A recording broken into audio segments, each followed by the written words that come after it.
Welcome back to the Puddin' Creek Rod Shop. Now you guys tell me, is it considered a barn find if you're the guy that put it in the barn to begin with? Yeah, I didn't think so.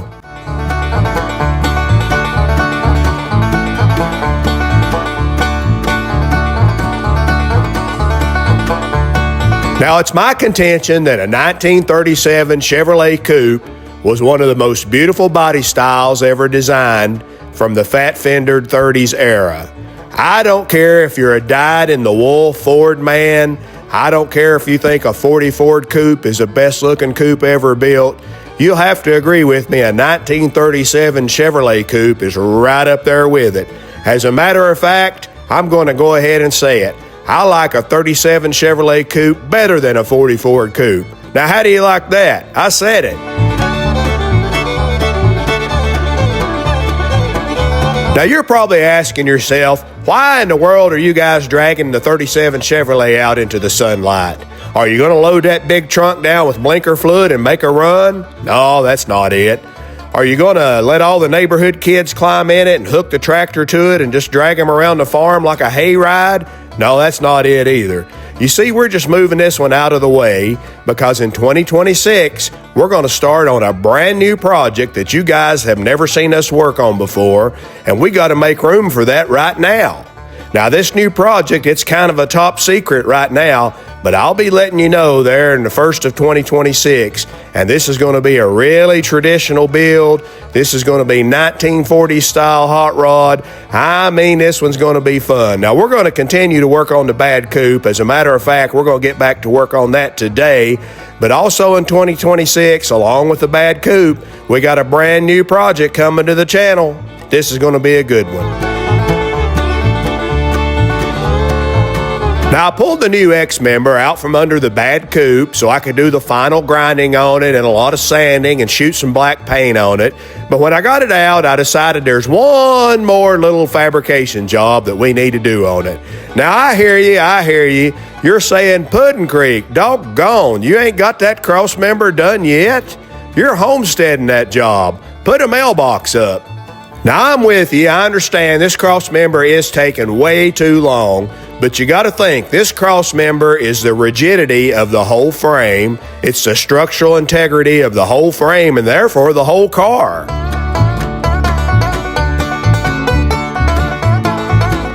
You might even think of it like the spine of the car. Now, if you were on the operating table and you were getting surgery on your spine, would you want the surgeon to rush through it and get you in the recovery room as quick as possible? Or would you want him to take his time and make sure every detail's perfect? That's what I thought. Now, you guys gather around a surgery table here, and let me tell you what I got in mind. Now, if you guys remember, I cut a pie section out of these legs right here, folded them into this angle, and re-welded them. I had no choice but to grind the weld beads off and grind them smooth on the outside because this has to slip into the original 32 Ford frame rails. Now, I could have left the weld beads on the inside of these legs and not ground them smooth, but let me show you something right here. Right here's the weld bead where I cut the pie section out and folded these in and re-welded them. But right over here beside of it, on this piece of inside channel, is a factory weld. It looks like they welded a piece of this channel onto the end of it to extend it. Now, that's a factory weld that I don't know anything about. I don't know what factory it was welded in. I don't know who welded it. I'm pretty confident in my weld, but I don't know anything about this other guy's weld. And it's in very close proximity to the weld I put in. Now, what I think we need to do is make a reinforcement plate, or what I call a fish plate, and put right across these two weld seams on the top and the bottom and on both sides of the X-member.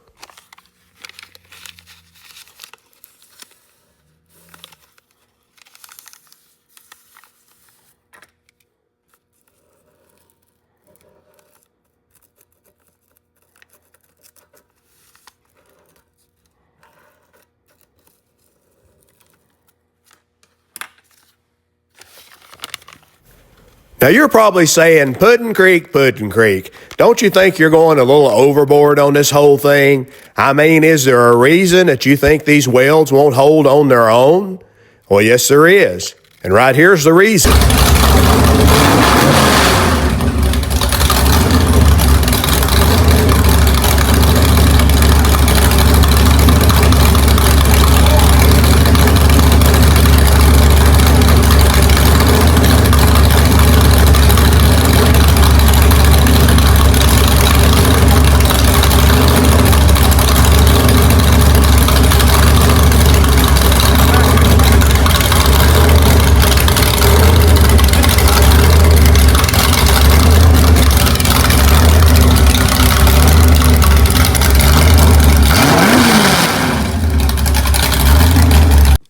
Now, normally I'd break out a protractor and figure out the angle and make myself a little blueprint, but for some weld-in fish plates, there's really no need to do that. We'll just transfer the angle to this bookboard material, and in just a minute or two, we'll have ourselves a nice little pattern to cut out some fish plates out of 3/16 steel.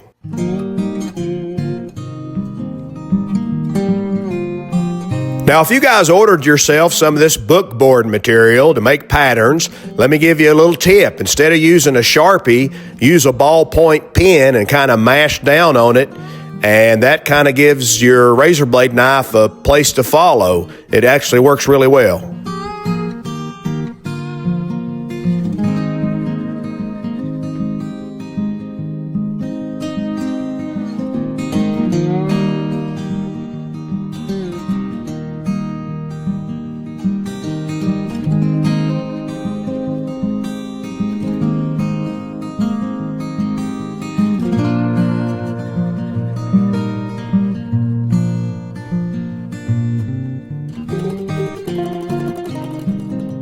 This is just a piece of 3/16 inch thick hot rolled steel plate. It's just a piece of scrap left over from plasma cutting that big plate that goes across the bottom of the X member.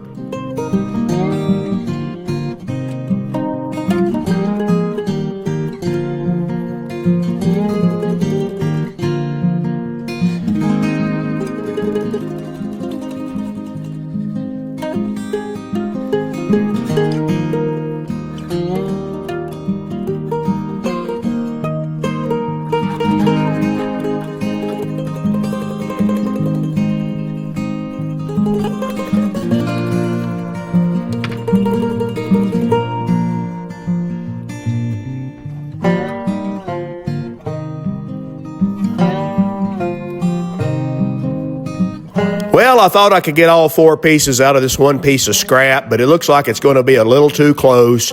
No problem. I've got plenty of scrap, and then I've got the remains of a 4x8 sheet of this stuff. Now, there's several ways to cut these out. I think most of you guys would probably use a plasma cutter, but that plasma cutter leaves a real hard, slagged edge. I'm not really crazy about that. And if Bad Chad were doing it, he'd use a grinder and a cutoff wheel, but I'm not particularly interested in eating grinding dust. Not when I have a world-class piece of Chinese engineering right here in the shop.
Before I can mill these fish plates out, I need to put the Kurt vise here back on the milling machine, back on the Bridgeport mill. Now, when you're doing this, make sure the bottom of your vise is perfectly clean. I mean perfectly clean. And also the mill table, make sure it's perfectly clean. Because if you have a metal chip on the bottom of your vise or on the mill table, and then you clamp the vise down tight to the mill table, it mashes that chip down into the mill table, and as it mashes it down in there, it kind of raises up the area around it, and so the next time you take the vise off and on, you're clamping down on a high spot and your vise is not sitting level anymore. Now, you can use whatever method you want to clean the bottom of your vise. You can use a brush or an air hose or a rag, whatever you want to do. But once you get it where you think it's perfectly clean, make sure the last clean you do with it is with your bare hand. When you think there's no more chips and no more grit, and no more grinding dust and nothing on there, take your bare hand and wipe across it, because with your bare hand you can feel imperfections, you can feel chips, you can feel grinding dust, and that way you know it's clean. The same exact principle goes for the mill table. Once you've got it where you think it's perfectly clean, wipe across it with your bare hand, and with your bare hand you'll be able to feel any chips that you missed or grinding dust or maybe a little nick or a high spot in the table that needs to be stoned down. Your bare hand is a very valuable tool for making sure a machine tool surface is perfectly clean. Once you get it perfectly clean, you want to apply a coating of oil just right where your vise is going to mount. You don't want to get your table perfectly clean and your vise bottom perfectly clean and then clamp it down tight and leave it there for 6 months. When you go to take it off, it's all going to be rusty and it's really going to mess up your machine and your vise. So put a coat of oil on there. Now, not WD-40. WD-40 over time turns into this hard amber substance that just sticks everything together. I mean, it looks like something you might have seen a bug trapped in from 17 million years ago, exhibited in the Smithsonian. Now, the same thing goes for using WD-40 on your machine slides or your lead screws or your spindle bearings. You don't want to spray that junk on there because it's just going to turn to a hard amber crud over a couple of months period. Use the appropriate oil. Use spindle oil or whey oil or whatever the appropriate oil is. Just use motor oil would be better than WD-40. At least motor oil stays oily. You know, I used to work with this old machinist, and to watch him indicate a mill vise in was a thing of beauty. And it didn't take long, let me tell you. He was quick. Let me describe this guy to you. He was probably beyond retirement age. He was an old guy, kind of grizzly. And he wore blue jeans instead of work pants, and his wife, she ironed those creases in his blue jeans, so he had those white bleached out creases from his blue jeans being ironed 1,000 times. And he wore cowboy boots instead of work boots to work. And he wore a Hanes t-shirt, a different color for every day, and it was a t-shirt with a pocket on it, and in that pocket he always had a pack of Marlboro Red cigarettes. Anyway, this old machinist could indicate a mill vise in about 2 or 3 minutes. It was no big deal for him. I was about 18 years old and just trying to learn all this stuff, and today I'm going to tell you the secret that he told me. The secret to indicating a mill vise in quickly is the simplest thing in the world. You want to tighten your left bolt down pretty doggone tight. Tight enough that you need a soft head hammer to peck on the vise to move it.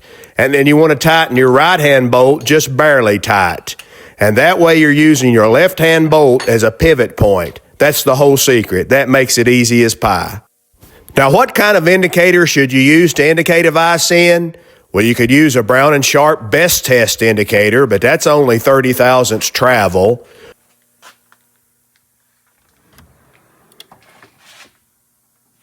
Or you could use a Starrett last word indicator, but again, that's only 30 thousandths travel. So that means if your vise is more than 30 thousandths out of line, your indicator's going to bottom out before you can get the vise lined up. Now, that's no good. So the indicator that I like to use is the one in this kit right here, and the indicator is a Starrett 196 model. The 196 has a big face. It's easy to see. It's got 100 thousandths travel, so it's got plenty of room for your vise to be out of line before you bottom the plunger out. It's got a big fat plunger on the back that's easy to use. To me, this one works great for indicating a vise in.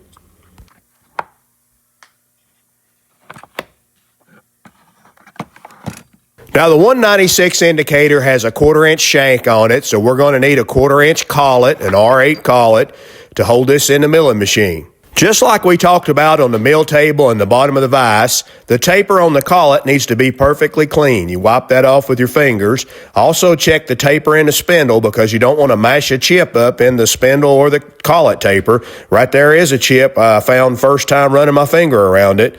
Now if I just put the collet up in the spindle taper and clamped it up tight with that chip in there, the chip's going to be on one side and it's going to cause the spindle to run out around. Not that we're going to turn the spindle on with an indicator in it, but it's just good practice to wipe it out every time.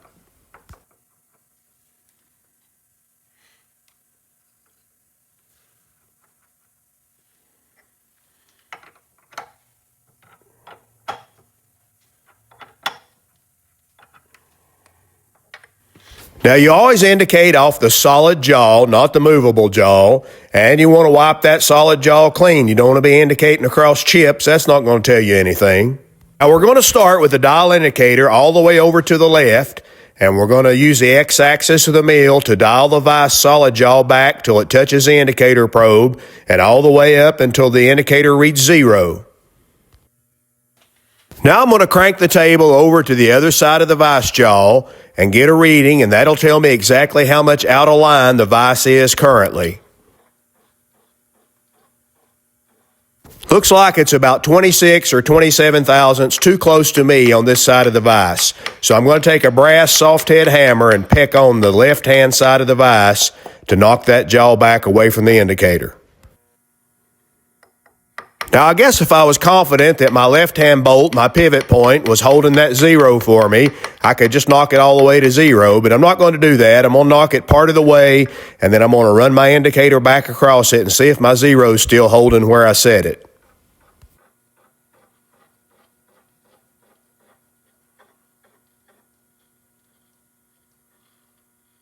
Looks like my 0's still right where I set it. The old machinist pivot point method is working great. So now I'm going to crank it back over to the right-hand side of the vise and peck it a little more. Again, I'm not going to go all the way to 0. I'm just creeping up on it here. So I'll get pretty close to 0 on this pass and check it one more time.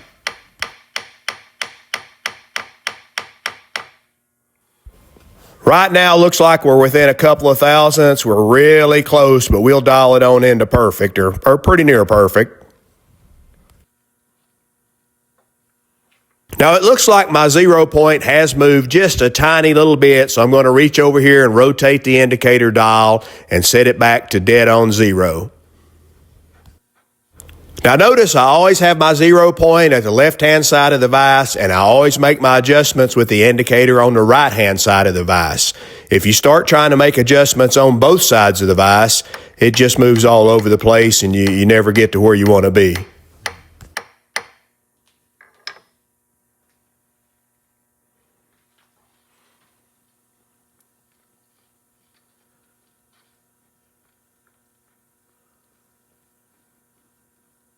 Well, there you go. Each one of those divisions is 1/1000th of an inch. So as you can see, we're less than a 1/2 thousandths out of line. We're almost perfect. Plenty close enough for hot rod parts. Now, since your left side bolt is already tightened up pretty snug, you just got to gently tighten the right one up and then tighten both of them real tight. Nothing should move. You can recheck it and make sure that it doesn't. Now, honestly, we really didn't even need to indicate the vise end to do these fish plates. There's nothing precise about them whatsoever. But anytime I put a milling vise on a milling machine, I like to go ahead and indicate it in, and that way it's perfect in case you need it that way for another job, the next job coming up. And also, I wanted to give you guys a demonstration. I don't think I demonstrated this on the channel before, and I know some of you guys are just getting into Bridgeports or just getting into benchtop mills, and this might be helpful. Now, you journeyman machinists, I know this was boring, but we're going to do some machining after this, and then a little woman's coming to open up the mail. So if you're an old school machinist and you already knew all this, there's more entertainment coming for you.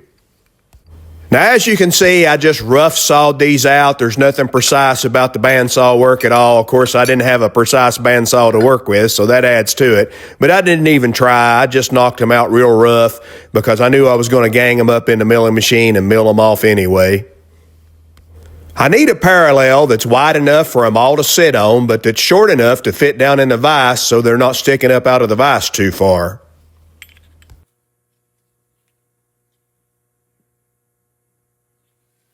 I think this set of parallels right here might be the winners. This is a really nice set of parallels. They've even got reliefs machined down in the top of them, so if you have a little chip that you didn't get cleaned off, it'll work itself down into relief and not cause your part to be out of square. Anyway, a good friend of mine retired from Raytheon, and he gave me a lot of his tools when he retired, and these parallels were one of the things he gave me. I sure am happy to have them, proud to have them.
Well, there they are, 4 fish plates. Didn't take long to make them.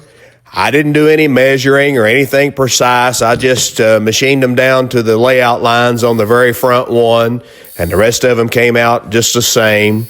There were no micrometers damaged in the making of these fish plates. She makes good cornbread. She makes good cornbread. She makes good cornbread. It's the best in town. Looks like you could have this all cut up and open for me.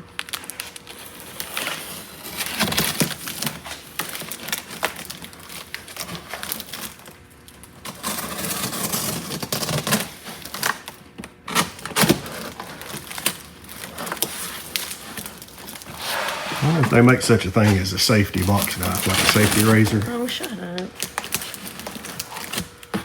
You're not nearly as funny as you think you are.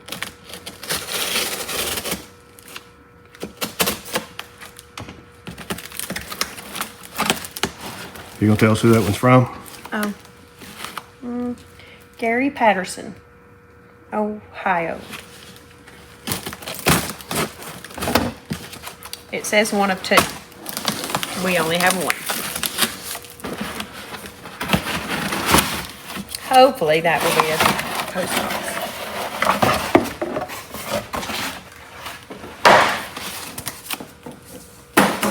Oh. Cute paper.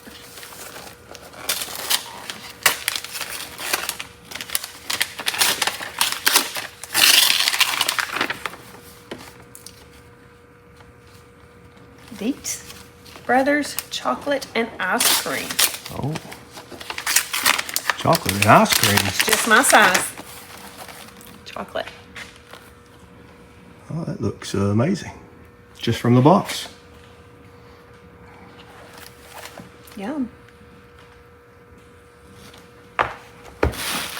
It's perfect, thanks.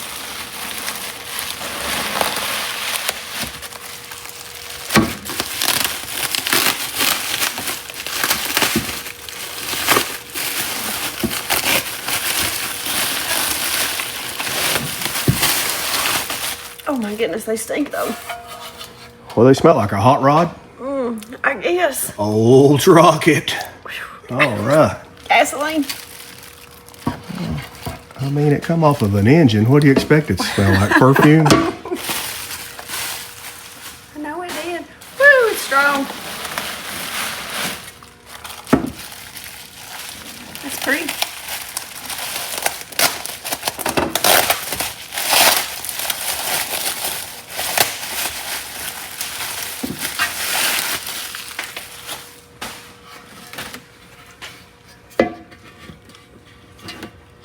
Oh, honey hush.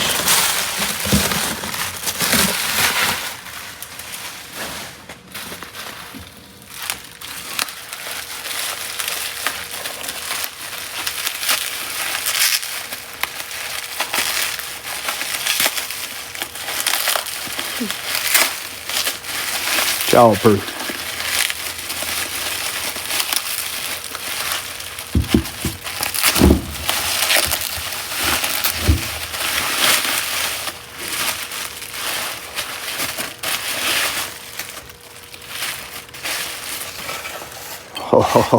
Oh, yeah.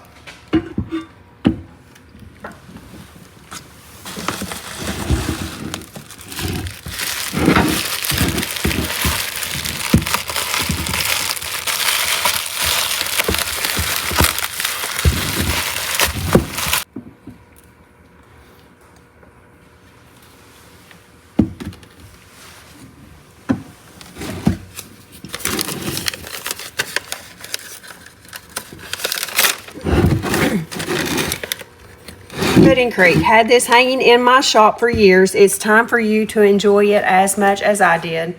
Love what you are doing. Keep up the good work. Wrapped gift is for the little woman, and I promise it's not scallops. LOL. Merry Christmas and Happy New Year. Gary and Teresa Patterson. Thank you. All right. You heard that. They're mine. They're yours. That's right. Now, there were supposed to be 2 boxes with this. Gary emailed me, and what he's sending us is an Olds manifold that takes 4 2-barrels and these valve covers, and it's all part of a display. So there's an aluminum Olds rocket manifold somewhere still floating around at the post office, I'm guessing, and 2 more carburetors. So whenever that comes in, we'll open that too. But we appreciate you, Gary, sending us hot rod parts. We can always use hot rod parts.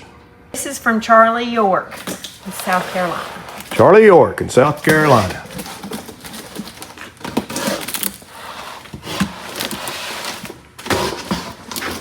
Charlie made it easy on me. Thank you. Oh, Charlie's seen you open boxes before.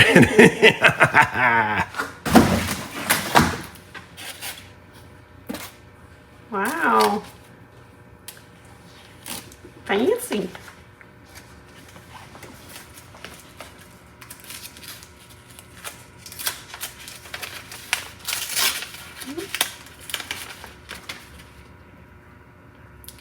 From the carpenter shop, love you and the little woman. Merry Christmas, Charlie York.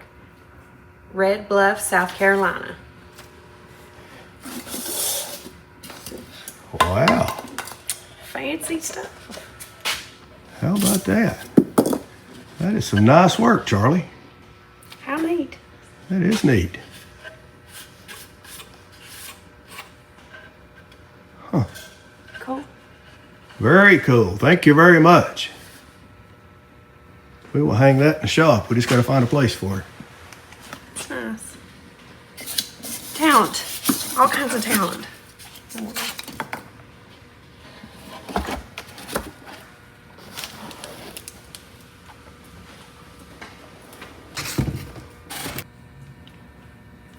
Hindi? Is that right? I don't know. I haven't looked at it. Does it say handy? I think so. Hendee.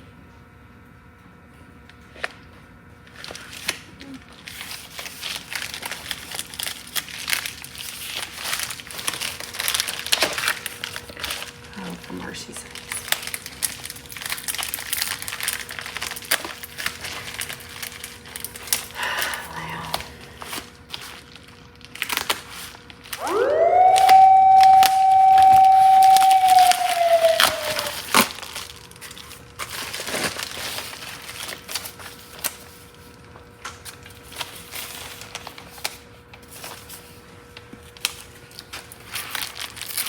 Well,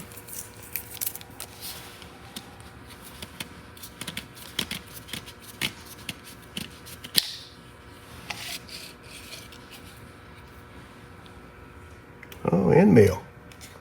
We can certainly use end meals. I almost said that, but Yeah, you knew what that was, didn't you? I didn't want to sound like a silly. Pudding Creek Shop enclosed is a tool that hopefully you can put to use. One of your hornswogglers. Thank you, Mr. Hornswoggler. We will definitely put that end meal to use. You'll see it in a video sometime. It's a nice Christmas. I think I can take all your stuff back. There we go.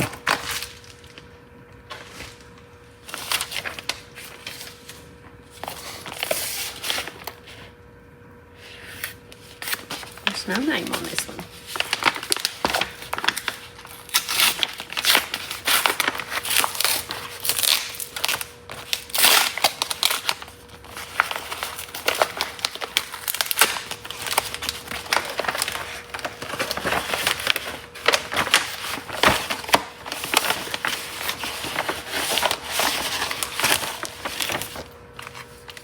I'm glad you can use the magazines. I've learned a lot about all steel hot rods from your show and looking forward to getting one soon. I'll be attending your class every Monday to increase my knowledge. Thanks again, Jim Wilkins.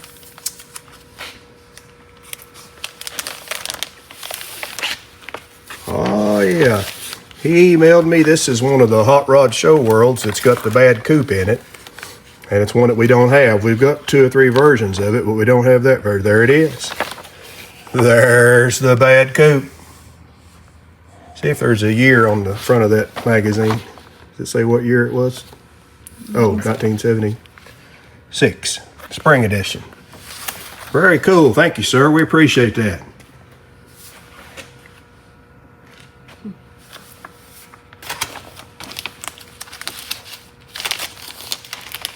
Thank you, Jim.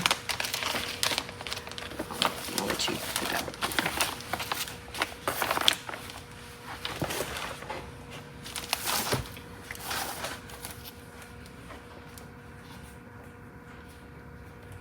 Gatton? Gatton? Gatton? How do you spell that? Gatton? Gatton? Gatton? Gatton? I don't know. Sorry for butchering your name.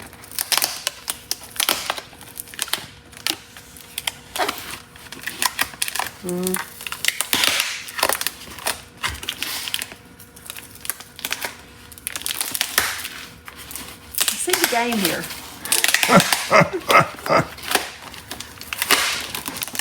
You think they're putting extra tape on these just for fun? Looks fragile. Do not bend. Lots of tape.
Oh, wow.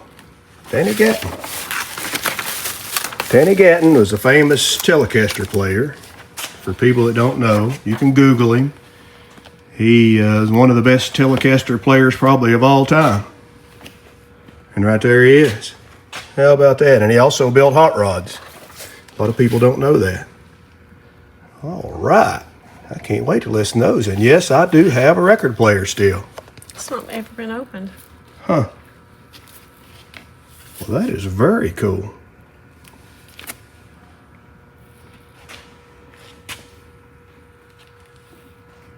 Nice. Danny Gatton was a Telecaster player that played country, but he also played jazz, so he kind of played a country jazz mix, kind of a blend. Pudding Creek, being the hot rodder and the tele player that you are, I thought you might enjoy this album. I don't know if you ever heard of Danny Gatton. He is my brother. My name is Brent. Really? Wow. If you haven't, there's lots of YouTube videos of him playing. He took his own life in 1994. The cover of this album was an artist's drawing of his actual garage back in 1987. He later moved and built a big garage, which was featured in the Rod and Customs magazine in 1992.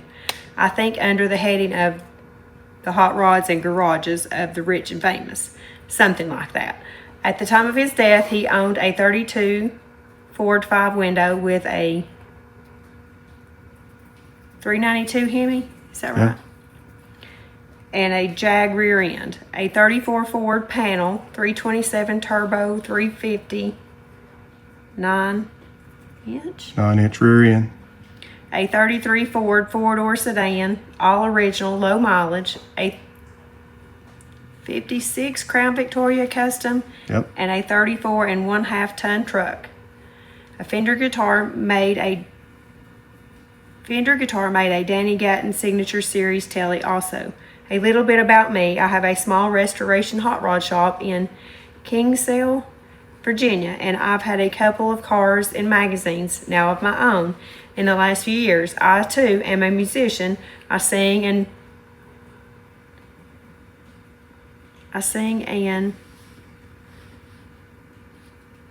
I've lost my place, and play drums.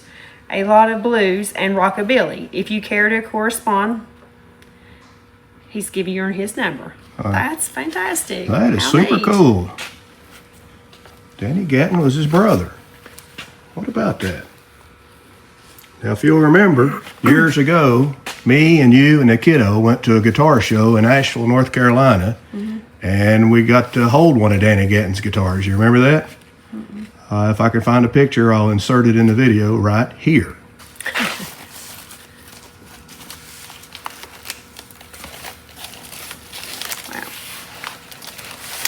I wasn't expecting that. He was my brother. I wasn't expecting that either.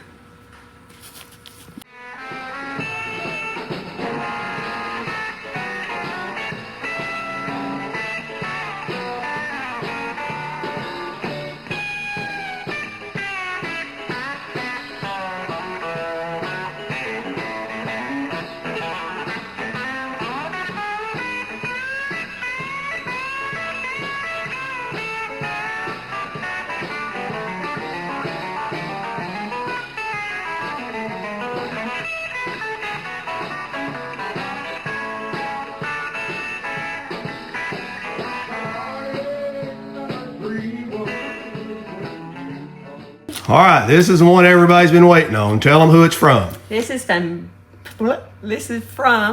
Von Franco, Von Franco. the artist. The artist.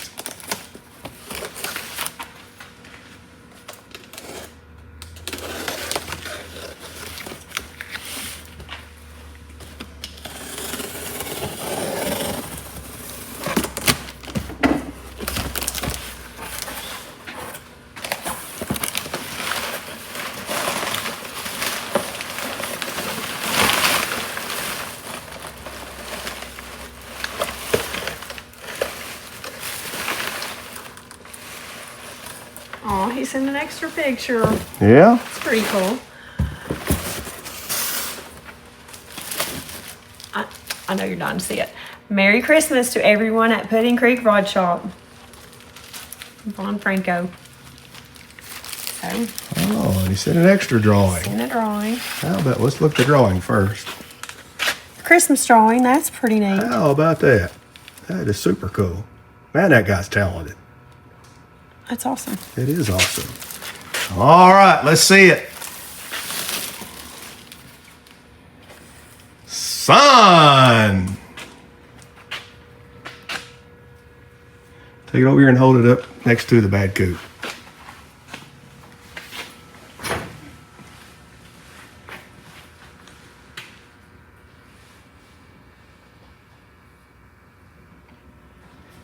How about that? Now we got to get it scanned and made into a digital file, and then we'll get the t-shirts going. I know everybody's waiting on t-shirts, but we finally got the artwork and now we can proceed. Did you know it said Yeti 32 on it? Oh, I don't know if I did or not. Yeti 32. And that's some killer work, isn't it?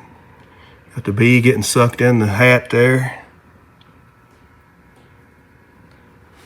That is some extraordinary artwork.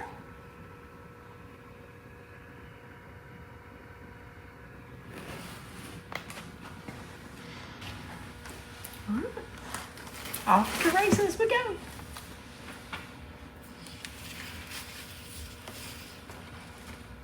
I have to frame that one too. Oh, absolutely. Put that in the shop.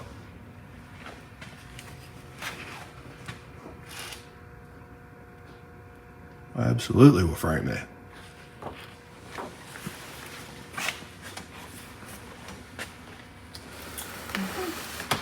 That's it. Merry Christmas. Merry Christmas.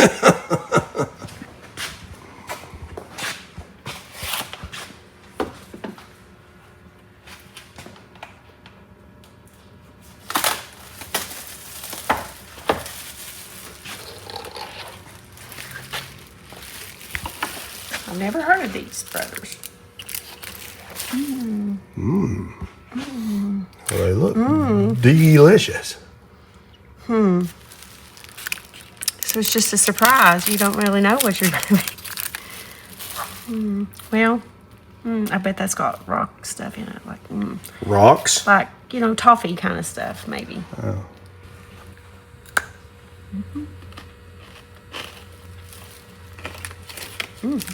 Good?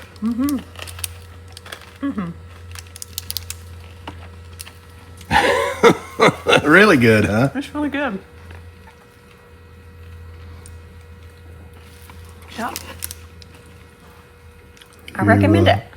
You got a piece for your old buddy Puddin' Creek, or no? He did say they were for you. I don't know which one to get.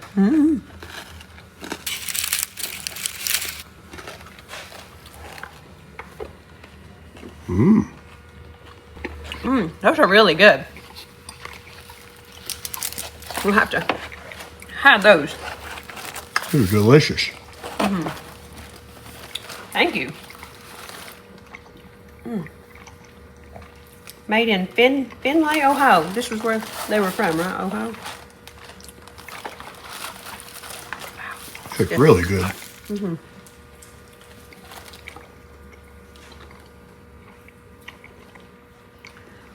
Family owned.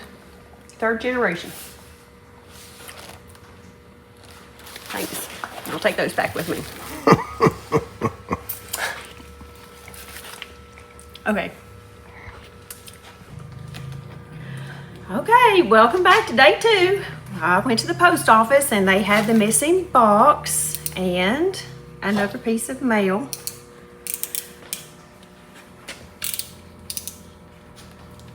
This again is from Gary Patterson.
Oh, it looks speedy.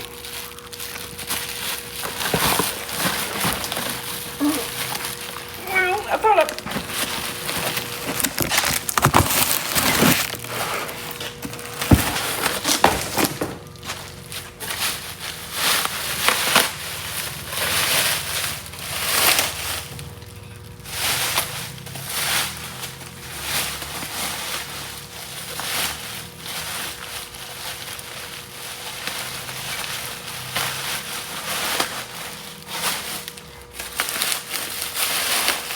Oh, honey, hush.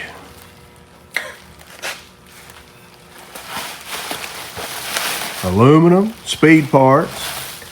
That looks like Oldsmobile to me. Son. Edelbrock. 4 2 barrels. And he even sent the 2 barrels.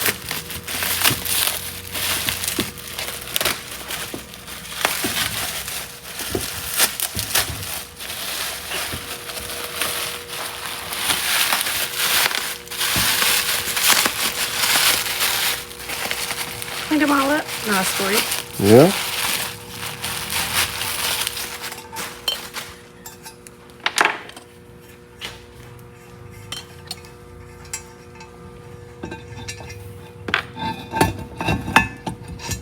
Look at there.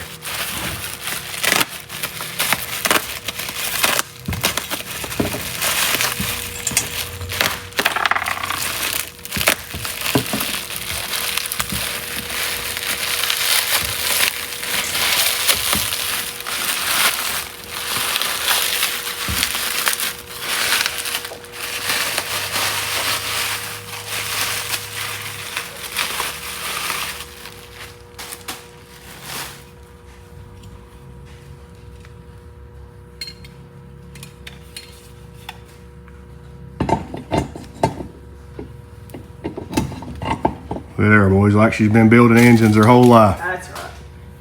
I got 2 more over there. Put it on that one there.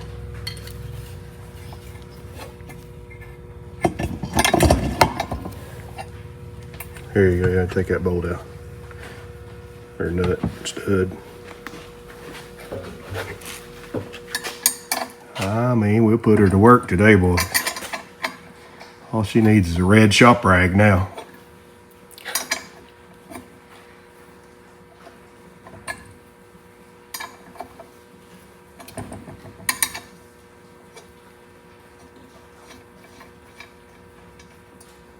Just the nut supposed to come off right. Yeah, the other stud, it don't matter.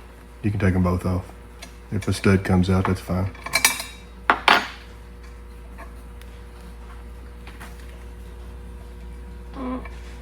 That's all right, we'll get it out.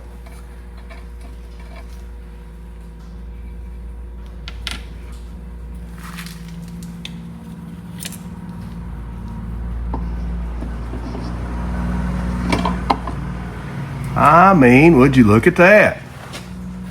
Gary Patterson has knocked himself out. Now, we'll slide it over there and put the valve covers on either side of it. I think from my understanding of his email, he had this displayed in his shop. One goes on the other side. Just like that, yeah. Hanging on the wall. And he sent it to us so we could hang it on our wall. But we got a 303 Olds rocket engine over there. It needs an intake, so gonna be kind of hard to hang it on the wall when we got one that needs it. How about that? Thank you, Gary Patterson. We appreciate it. We put it to good use, one way or another, on the wall or on the engine. Nice gift. This is from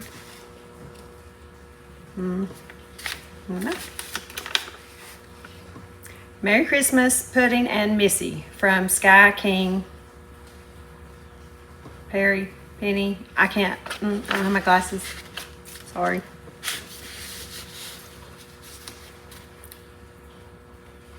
Shroud Flex.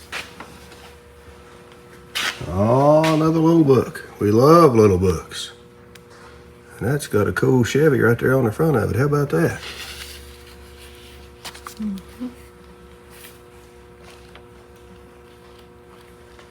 All right. Nice. Thank you guys. We appreciate it. We put those little books to good use too. We get information for our videos out of them.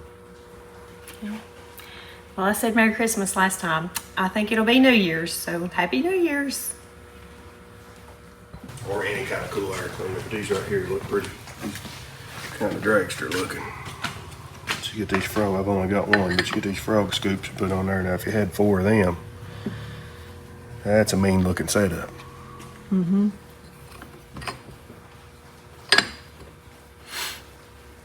Super cool. It's a pretty big deal. Yep.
Well, I decided to drill some holes in these fish plates just to lighten them up a little bit. We don't want to add any extra weight to the car and slow down our track times. I'm just kidding you guys. I just thought some holes would look cool in them.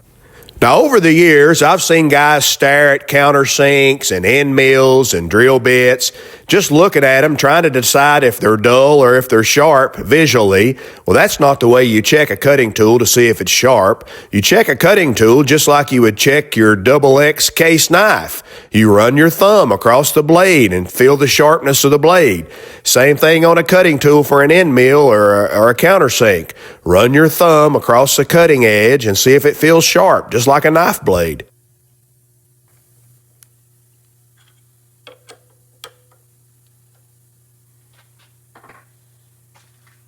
Now, this is a speed stop or depth stop. This sets the depth on a Bridgeport mill of how deep the quill can go. I want to countersink all these holes in these fish plates, these lightning holes, but I want them to have all the exact same size countersink. So I use a stop to get the same size countersink on each hole. With the stop set, the quill can't go any deeper, so if I want to make my countersinks bigger, I just crank the mill table up a little bit. This gives me full control over the depth of the countersink. I can make adjustments as little as 1/1000th at a time if I want to. Well, my neon neighbors, they like what I play, 'cause they've heard it every night since you walked away. Every day they replace old B-24, 'cause every night I run a needle through walking the floor. Every night I run a needle through walking the floor. Now, it would be super easy just to run a continuous bead down this corner here. No skill needed for that. But I have these X-member legs fitting perfectly in the original 32 Ford frame rails. All the holes line up perfectly without being clearance holes. They're just drilled 3/8 for 3/8 bolts, and everything's lining up perfectly. So I don't want to introduce a bunch of heat into these and warp them or distort them.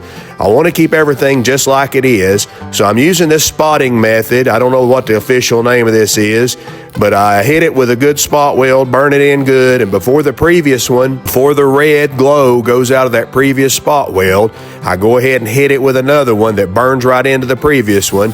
So you get a real good burn-in weld, but you don't introduce so much extreme heat into this thin 1/8 inch thick X-member leg.